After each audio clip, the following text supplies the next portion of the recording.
Porque el texto para esta noche son el versículo 7, 8 y 9.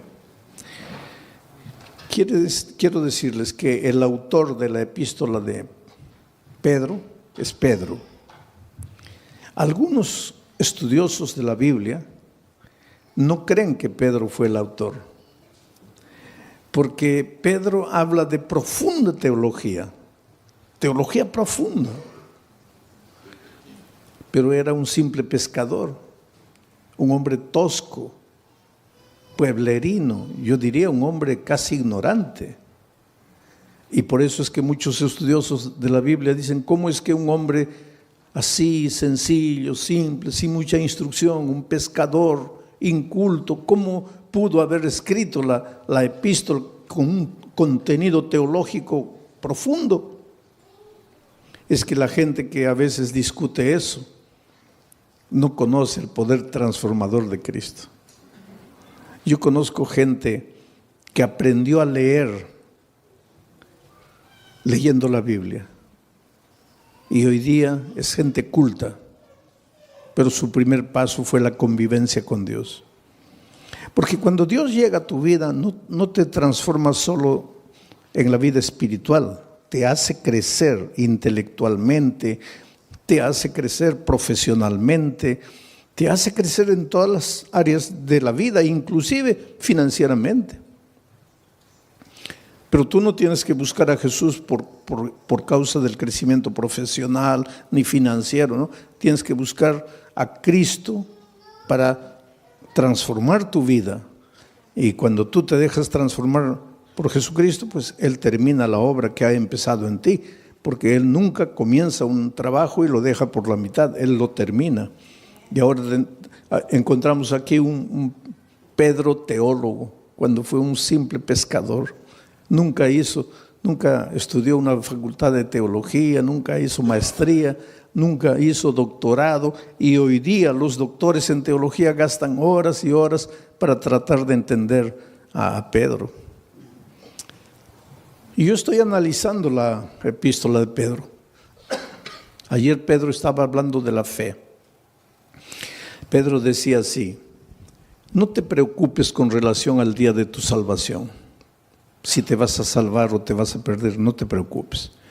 Tú vas a ser protegido por la fe. La fe te va a proteger. Y anoche yo estaba explicando que la fe es la confianza que tú tienes en Dios. Cuando tú dices, yo tengo fe, estás diciendo, yo confío en Dios. La confianza en Dios. Pero para que tú puedas confiar en Dios, tienes que convivir con Dios. Porque tú no puedes confiar en alguien que no conoces. Y no puedes conocer a alguien con quien no convives. Ustedes no me conocen, pero mi hijo sí me conoce. Ustedes no me conocen, pero mi esposa sí me conoce. ¿Por qué? Porque ellos conviven conmigo. Ustedes no. Ustedes me ven una vez, pero eso no es conocer. No es porque me viste escuchar, predicar un sermón y ya conozco al pastor Bullón. Conoces mi cara, pero no conoces cómo reacciono yo delante de las dificultades, delante de los momentos difíciles. Pero los que conviven conmigo sí, porque para conocer a una persona hay que convivir. Entonces, para confiar en Dios tienes que convivir con Dios. Si no convives con Dios, no lo puedes conocer. Y si no lo conoces, no puedes confiar. Y si no confías, no tienes fe. Entonces, ¿qué fe te va a guardar para el día final? Porque Pedro en el texto de anoche decía, es la fe la que te va a guardar para el día de la salvación. Conocer a Jesús. ¿Cómo se convive con Jesús? Estudiando la Biblia todos los días, aunque no tengas ganas de estudiar la Biblia. ¿Por qué digo aunque no tengas ganas? Porque generalmente no te va a dar ganas de estudiar la Biblia. ¿Por qué? Porque tienes naturaleza pecaminosa, y a la naturaleza pecaminosa pues le gusta ir a la iglesia, cantar, emocionarse, escuchar un sermón y listo ya. Eso es lo que le gusta a la naturaleza pecaminosa, pero eso no es convivir con Dios. Si tú quieres convivir con Dios, tienes que estudiar la Biblia todos los días, aunque no tengas ganas de estudiar. Tienes que orar, aunque no tengas ganas de orar. Y tienes que buscar a una persona y traerla para Jesús, como hizo Claudia. Conoció el Evangelio, fue y trajo a Jesús y ahora tiene la alegría de verlo bautizado. Eso es lo que tienes que hacer. Entonces tu fe, esa confianza en Dios te va a guardar para el día final. Pero entonces ahora entramos al texto de hoy. Para que sometida a prueba vuestra fe. ¿Qué cosa es vuestra fe? Vuestro conocimiento de Dios, vuestra confianza en Dios. Quiere decir que tu fe va a ser sometida a prueba. Y va a ser sometida a prueba mucho más preciosa que el oro. Esto es interesante. Los mineros agarran el oro y lo ponen a altas temperaturas de fuego. ¿Para qué? El oro es colocado a tan altas temperaturas de fuego que el oro se vuelve líquido, comienza a hervir el oro. De tanto calor comienza a hervir el oro. Y entonces le echan algunas mezclas químicas para que toda la escoria vaya saliendo. Y sale toda la escoria y se queda el oro puro. Y cuanto más fuego le ponen al oro, más puro se queda el oro. Por eso ustedes han escuchado hablar de oro 18 quilates, 22 quilates. Eso es pureza del oro. Y el oro más puro es el oro que ha sido más quemado. Ahora es interesante, porque si le colocamos fuego a este púlpito, el fuego lo quema. Pero si le colocamos fuego al oro, el fuego lo purifica al oro. Destruye al púlpito, pero purifica al oro. Ahora dice el texto bíblico de Pedro que el fuego es la prueba, son las pruebas de la vida. Dios manda, no voy a decir manda, Dios permite que las pruebas lleguen a tu vida. Estoy diciendo Dios permite, no Dios manda, Dios permite. Porque te voy a decir una cosa, y entiende bien esto. ¿Qué cosa es prueba? Todo lo que te hace sufrir, lo que te hace llorar, lo que te aflige, pérdida del empleo, tu hijo se enferma, tu mamá muere, tu esposo te abandona. Aflicciones, pruebas, todo eso, por favor, nunca digas Dios me está mandando la prueba, porque Dios no manda pruebas. Todo lo que te hace sufrir no viene de Dios, viene del diablo. Porque Dios dice, he aquí los pensamientos que tengo acerca de ti, pensamientos de paz y no de guerra. Pensamientos de amor y no de odio. Dios solo quiere lo mejor de lo mejor para ti. Pero vives en un mundo de dolor. Hasta que Cristo venga, estamos peregrinando en el desierto del dolor de esta vida. Y muchas veces quien nos manda el sufrimiento, el dolor, es el diablo. ¿Y por qué te hace sufrir el diablo? Esto es interesante y esta noche vas a entender. ¿Por qué el diablo te hace sufrir? Tú no le has hecho nada al diablo. ¿Por qué te hace sufrir? Porque Él es el origen de la enfermedad, Él es el origen de los accidentes, Él es el origen de las tragedias. Todo lo que te va mal en la vida es porque Él está por detrás de eso. Pero ¿por qué te hace sufrir si tú no le has hecho nada al diablo? Ahora te voy a explicar. Es que el enemigo del diablo no eres tú, es Jesús. Él quiere derrotar a Jesús. ¿Te acuerdas en el cielo? El diablo se levantó queriendo usurpar el lugar de Jesús. Hubo una pelea en el cielo, dice Apocalipsis, hubo una batalla, el diablo perdió y fue expulsado del cielo. Pero cuando el diablo salió del cielo, déjame imaginar esta escena. El diablo estaba saliendo y miró y le dijo a Jesús, está bien, me venciste una vez, pero la pelea no está acabada. Me venciste ahora, pero ya vas a ver cuando nos encontremos por segunda vez. y fue expulsado. Entonces, cuando Jesús nació en esta tierra, cuando vino a salvarnos del pecado, Jesús era un nené indefenso. Y el diablo dijo, ahora sí, no lo pude derrotar en el cielo, pero ahora como un niño yo lo agarro y lo mato. Y miren lo que el diablo hizo. ¿Vino a matarlo personalmente? No, porque el diablo es cobarde. El diablo nunca muestra la cara. ¿Qué hizo el diablo para matar a Jesús?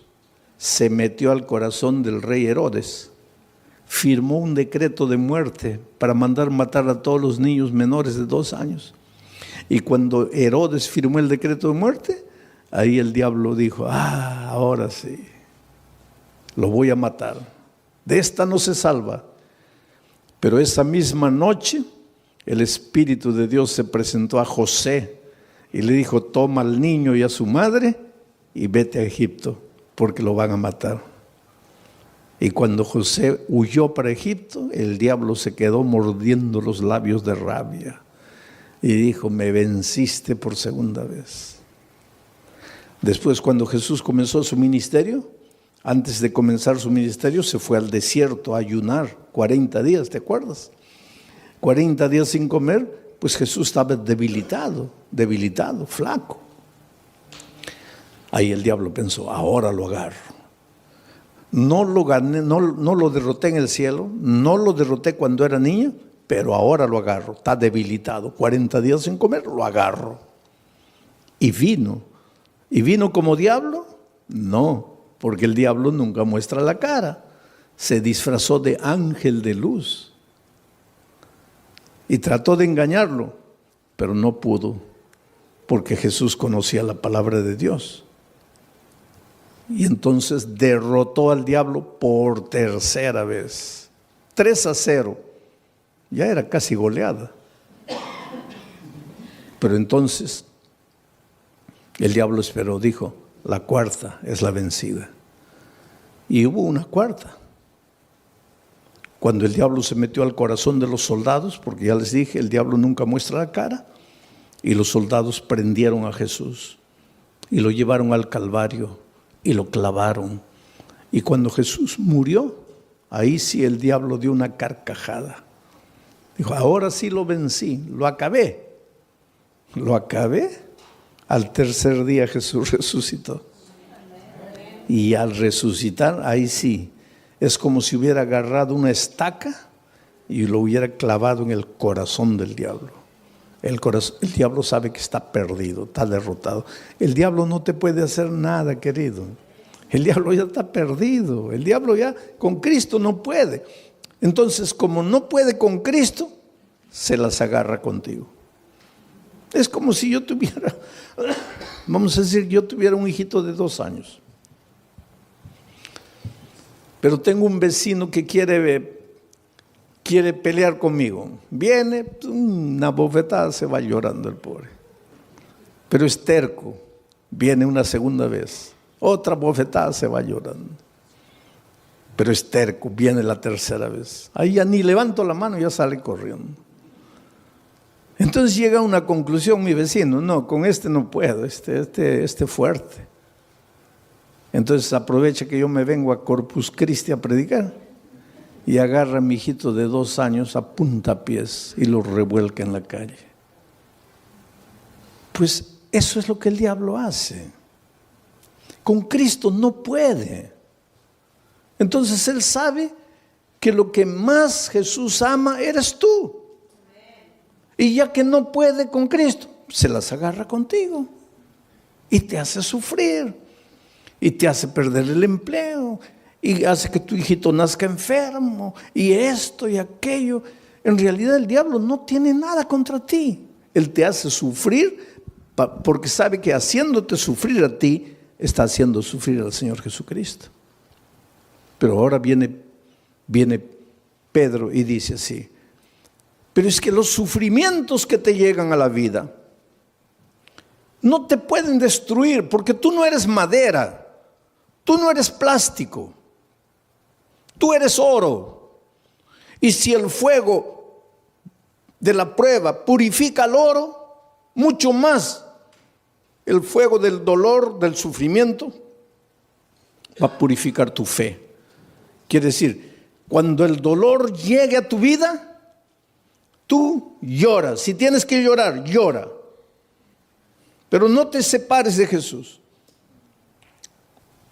Dile, Señor, yo no entiendo por qué estoy sufriendo. Y hay una cosa interesante.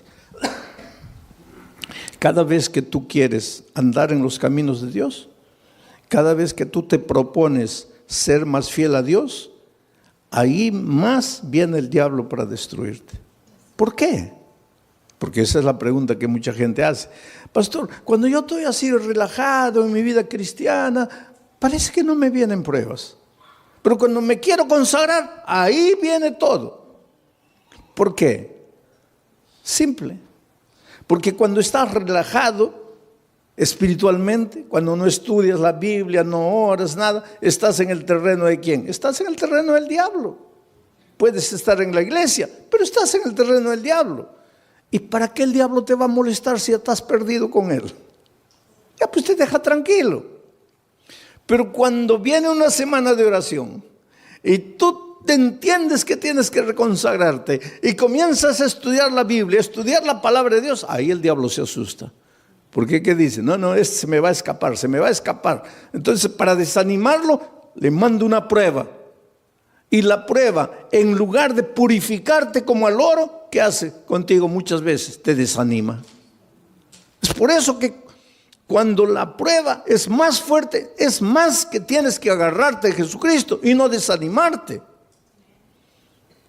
En el Brasil yo estaba haciendo una campaña evangelística en un estadio, y una señora que no era adventista, no era cristiana, nada, nunca iba a ninguna iglesia, nada, pero era una buena mujer, sentimientos nobles. Hay mucha gente que no está en ninguna iglesia, no conoce la palabra de Dios, pero pues escucha la voz de Dios en su corazón y camina, anda bien. Y de repente esta señora vio en la televisión la propaganda de que yo iba a predicar esa noche en el estadio. Ahora, ese día era su cumpleaños.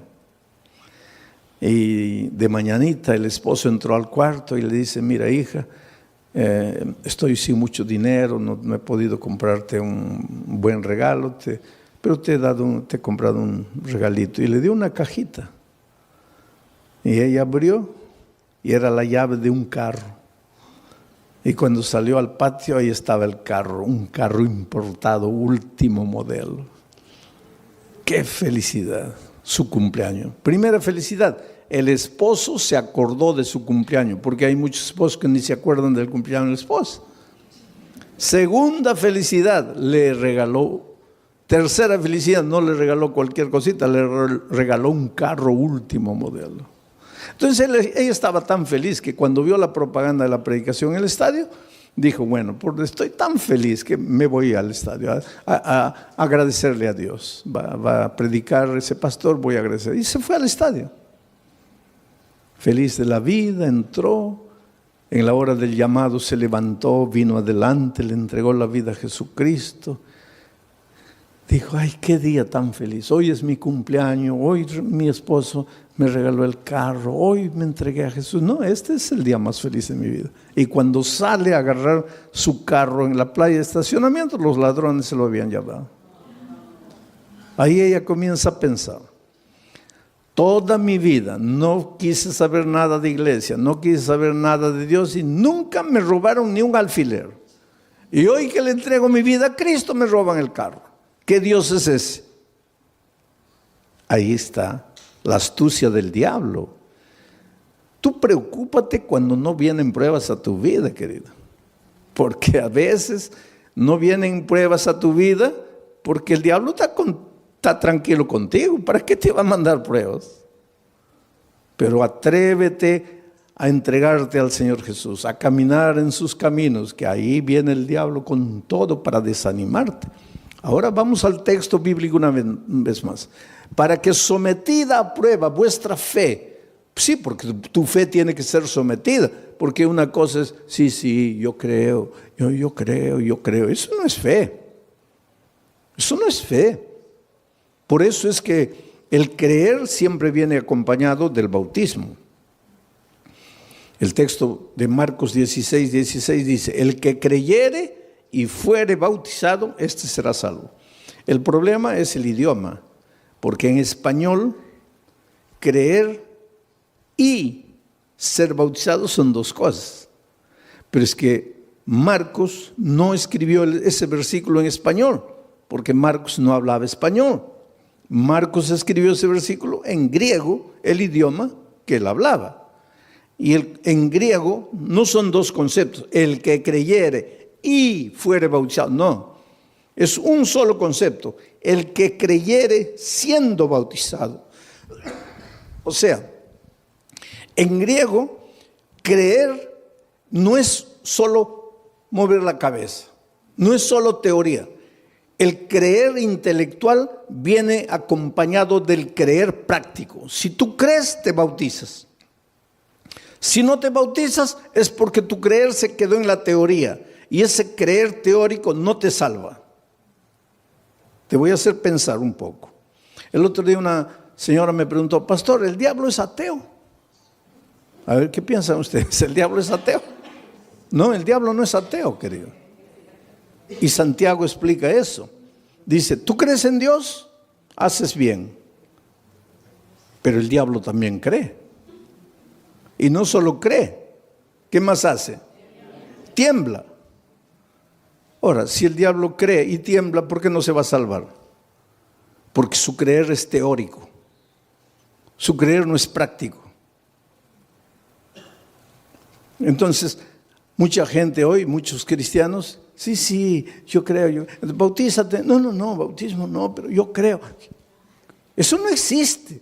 Yo creo, pero no me bautizo. Eso no existe, porque el creer bíblico es creer siendo bautizado. Es decir, la teoría y la práctica van juntos.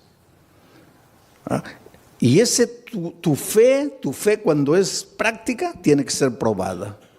Tiene que ser probada. Porque el sufrimiento es como el dolor. Si tú comienzas a levantar pesas, comienza a doler. Levantas 10, ya pesa. Y comienza a doler. Al día siguiente 15, duele. Al otro día 20, duele, pero después te agarran aquí, pura piedra. Así es la fe.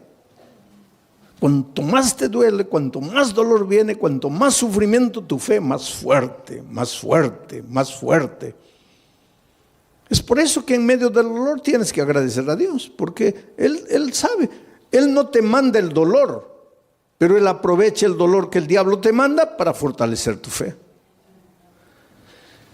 Para que sometida a prueba vuestra fe, mucho más preciosa que el oro, el cual, aunque perecedero, se prueba con fuego. El oro que perece, que es de esta tierra, se prueba con fuego. Entonces, si el oro se prueba con fuego, la fe, que vale mucho más, ¿cómo no se va a probar con fuego?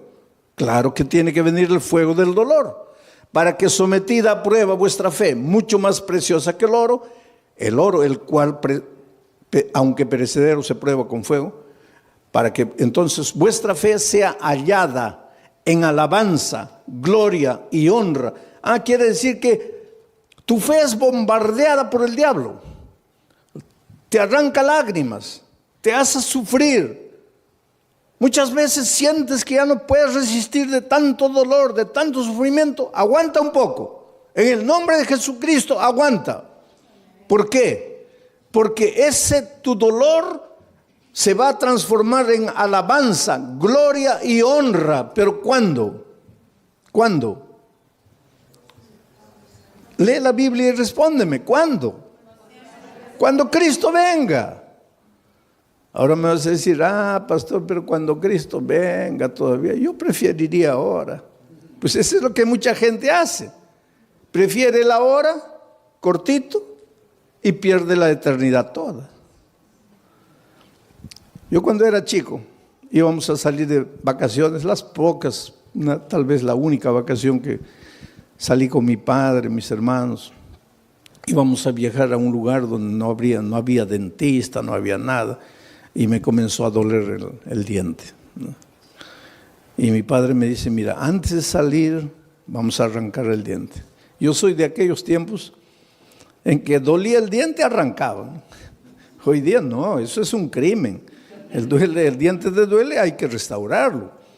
Pero yo soy de los tiempos, dolía, arranca, dolía, arranca. Había muchachitos de 20 años que ya no tenían un diente todo arrancado porque comenzaba a doler, arrancaban. ¿Cómo ha progresado la odontología también hoy día? Es un asesinato arrancar un diente. Pero pues mi padre me dice, oye, vamos a arrancar el diente, porque no, pero me va a doler. ¿Cuánto te va a doler? Te va a doler un día, pero vas a disfrutar de las vacaciones. No. Oye, vamos a ir a un lugar donde no hay dentista. Vamos a arrancar el diente. No, que no. Fuimos de vacaciones y el dolor aumentó y aumentó y aumentó. Se me arruinaron las vacaciones. Todo el mes llorando dolor.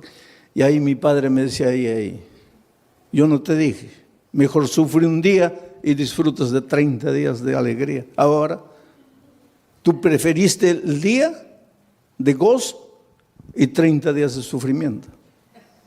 Entonces la vida cristiana es igualita, querido. En este mundo vas a encontrar dificultades, especialmente si quieres seguir a Jesucristo, porque el diablo es astuto. Tú tienes un buen empleo, pero ahora descubres que el sábado es el día santo del Señor y quieres guardar el sábado. Ya vienen los problemas. Pero hay una cosa, no te desanimes.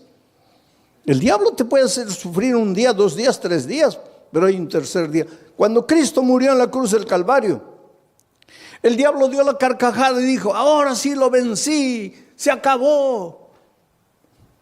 Al siguiente día el diablo seguía dando la carcajada, lo vencí, lo maté. Al tercer día amaneció dando la carcajada y de repente la carcajada del diablo paró en seco, porque la tierra se abrió y Cristo resucitó. El diablo se puede reír de ti hoy. Se puede reír de ti mañana, pero al tercer día va a tener que tragar la carcajada, porque Dios puede permitir que el diablo te haga sufrir un día, 2 días, 3 días, pero llega el momento en que Dios te va a devolver todo lo que el diablo te quitó. Así fue con Job. Le quitó la hacienda, le quitó los hijos, le quitó el dinero, le quitó todo, la esposa prácticamente, le quitó todo. Pero cuando llegó el momento, Dios le devolvió todo. Y se lo devolvió en doble. El doble de hacienda, el doble de dinero, el doble de camellos, el doble de ganado, el doble de hijos. Lo único que no le devolvió en doble fue la mujer. Pero todo lo demás le devolvió en doble. Dios es grande, querido. Cuando venga el dolor a tu vida, no te preocupes. ¿Por qué sufro? Dios me ha abandonado, Dios me ha dejado. No, querido, Dios no te ha dejado. Dios no te ha abandonado. Él tiene un plan para ti. ¿Y sabes por qué muchas veces permite que el dolor llegue a tu vida? Porque es la única manera de purificarte a ti mismo. A veces es en el dolor que aprendes a ser paciente. En el sufrimiento, en las lágrimas, aprendes a depender de Dios. Y esta vida cristiana es dependencia de Dios. Y esa disciplina de aprender a depender de Dios, muchas veces solo con el dolor. Vamos a seguir leyendo el siguiente versículo. Versículo 8. ¿A quién amáis? Está hablando de quién, de Jesucristo. Porque dice que vuestra fe va a ser recompensada con gloria, honra, alegría. ¿Cuándo? Cuando Jesús venga. Cuando Jesús venga, Jesús, a quien amáis sin haberle visto. En quien creyendo, aunque ahora no lo veáis, os alegráis con gozo inefable y glorioso. Mira, a quien amáis sin haberle visto. ¿Tú vives con Jesús hoy? Sí, pero no como los discípulos que pudieron verlo. Por eso Jesús le dijo a los discípulos: bienaventurados los ojos de ustedes que pueden ver lo que los profetas quisieron ver y no pudieron. Estaba hablando del mismo. Los profetas siguieron a Jesús solo por la fe. Nosotros hoy también lo seguimos solo por la fe, pero los discípulos tuvieron un privilegio único. Ellos lo vieron físicamente. Pero aunque nosotros no podamos verlo físicamente, igual podemos verlo a través del estudio de la Biblia, de la oración y trayendo una persona para Cristo. Estamos conviviendo con Jesús. Pero aquí el asunto es, ¿quién escribe a quien amáis sin haberle visto? ¿Quién escribe este versículo? Pedro. ¿Y Pedro lo vio? ¿Y lo amó? ¿Y por qué lo traicionó? Ustedes se acuerdan que después de la traición Jesús ya había resucitado y los discípulos estaban en la playa. Y el pobre Pedro, cuando Jesús apareció en la playa, estaba mirando para otro lado, avergonzado. Ay, ¿qué me va a decir? Que lo he traicionado, porque después de la crucifixión ya no lo vio. Ahí se encontraron en la playa con Jesús resucitado. Y Jesús apareció y Pedro: ay, Señor, en algún momento me va a llamar aparte, me va a dar una bronca porque lo traicioné. Y efectivamente, en un momento, Pedro se acercó. Jesús se acercó y Pedro dijo: ahora viene la paliza. Y Jesús le hizo una pregunta: Pedro, ¿me amas? La última cosa que Pedro imaginaba era esa pregunta: ¿me amas? Sí, Señor. No, Pedro. ¿Cómo sí, Señor? Te estoy preguntando si me amas. Sí, Señor. No, calma. ¿Por qué tanta prisa? No me has entendido. Te estoy preguntando si me amas. Y ahí él se dio cuenta de por qué Jesús le preguntaba eso. Y comenzó a llorar. Y dijo: Señor, yo sé, tú sabes todas las cosas. Tú no tienes ninguna razón para creer que yo te amo. Te he fallado. Pero me das la oportunidad de amarte. Y Jesús le dijo: claro que sí. Y todavía te voy a confiar una misión: predicar el Evangelio. Y algunos días después, Pedro se levanta para predicar un sermón y bautiza a 3,000 personas. La pregunta esta noche es: ¿tú quieres resistir en la prueba? Cuando el dolor venga, ¿no quieres traicionar al Maestro?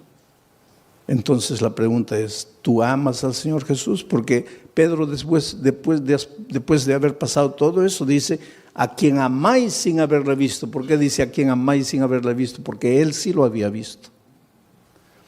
En quien creyendo, aunque ahora no le veáis, os alegráis con gozo inefable y glorioso. Lo que Pedro está diciendo es: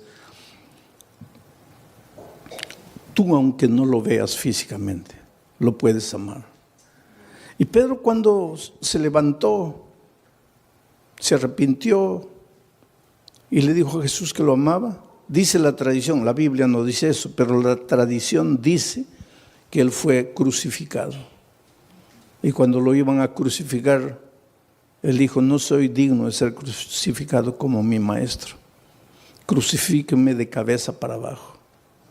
Y lo crucificaron de cabeza para abajo. No hay prueba bíblica para decir eso, pero la tradición dice.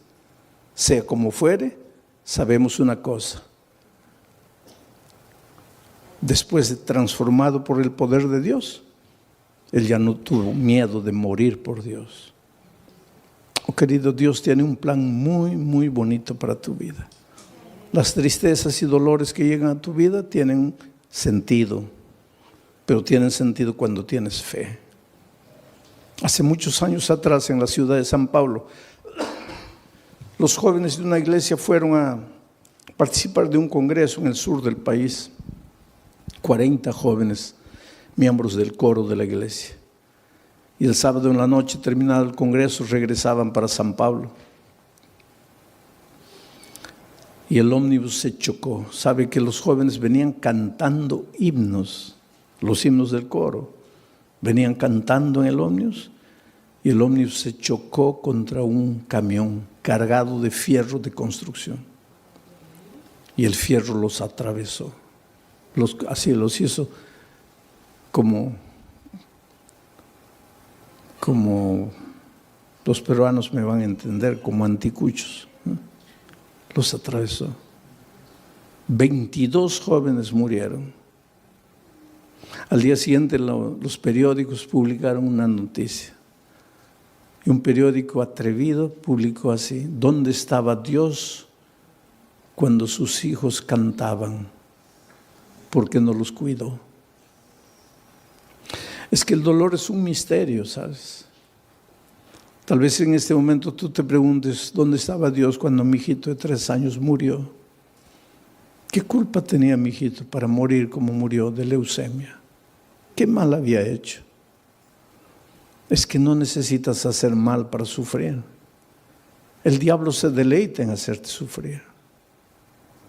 Pero el dolor es como el fuego sobre el oro, o te purifica o te destruye. Interesante que entre esos jóvenes que habían muerto, había una chica que hace 6 meses había sido bautizada, contra la voluntad de sus padres. Ella tenía 22 años, una joven. El día que se bautizó, el padre le dijo: mira, olvídate que yo soy tu padre, que tú eres mi hija. Lo peor que podría haberme sucedido en la vida es que tú traicionaras la fe de tus padres, de tus abuelos, de tus bisabuelos. Pero la niña no había conocido solo la teoría del Evangelio, sino que el Evangelio se había hecho carne en su vida, de tal manera que ella se volvió una hija tan dulce, tan cariñosa, pero la madre y el padre nunca aceptaron el calor, el cariño, el amor de la hija.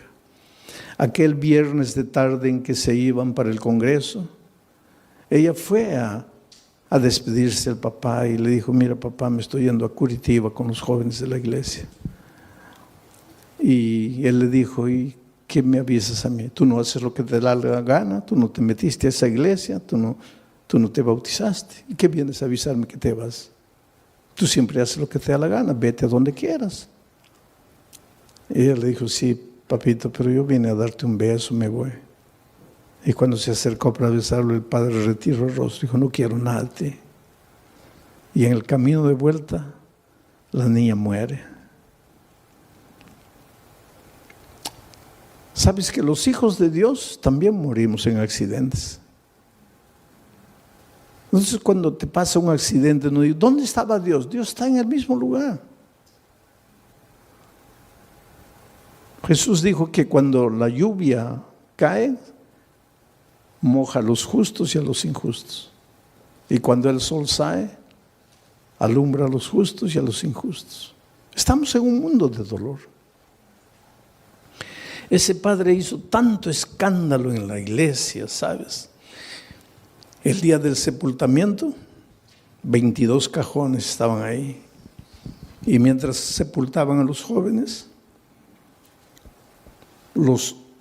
sobrevivientes que habían salido del accidente cantaban. Sus amigos estaban siendo enterrados y ellos cantaban, lloraban. Las lágrimas caían, pero cantaban. Lloraban porque tenían tristeza. Cantaban porque tenían esperanza. Es que los seres humanos que aprendemos a confiar en Cristo, somos capaces de cantar en medio del dolor. Mientras que el padre estaba destruido ahí, ¿sabes?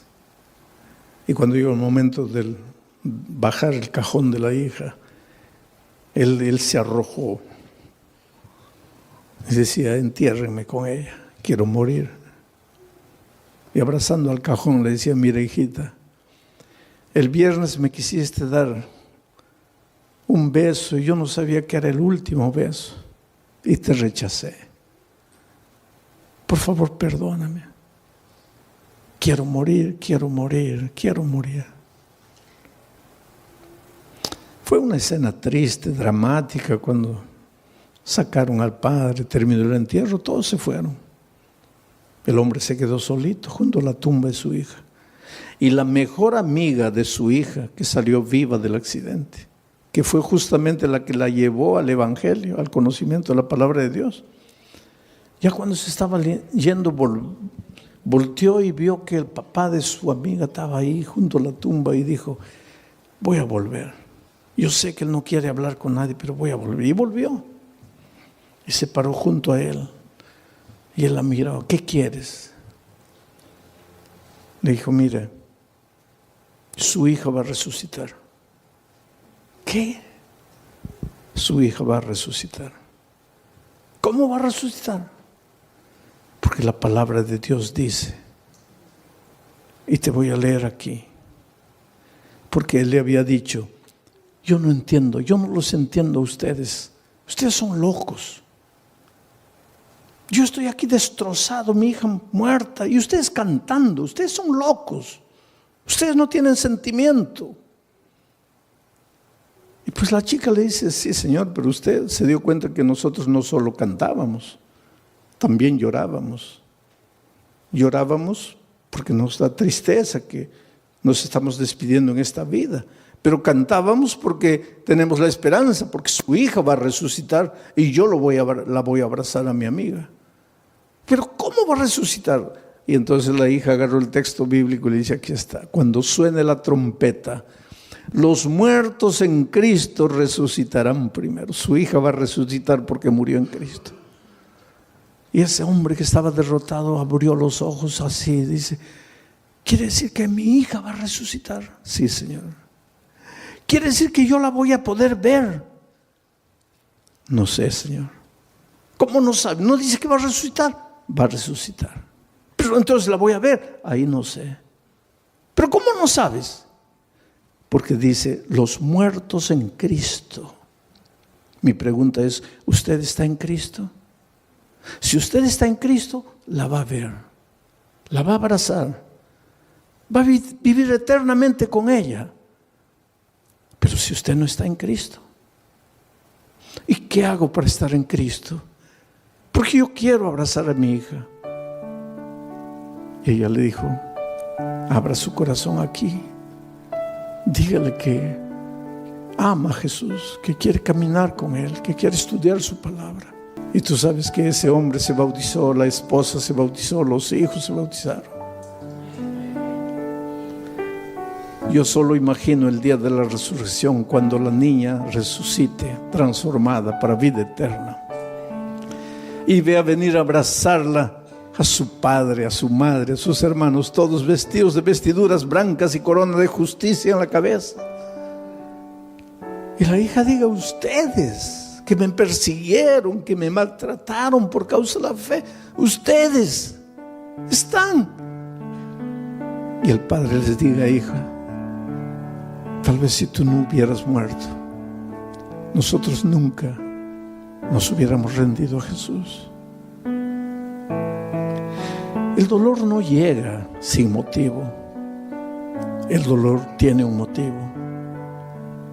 El dolor llega para purificarte. A veces llega para sacudirte, para hacerte pensar.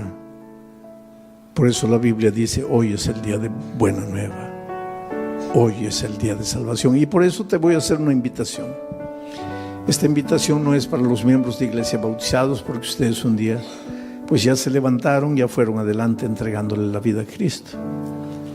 Esta invitación es para ti, querido, que estás estudiando la palabra de Dios, estás conociendo el Evangelio. Esta noche has recibido la invitación de un amigo, de un vecino, de un compañero de trabajo, de un pariente, y has venido esta noche.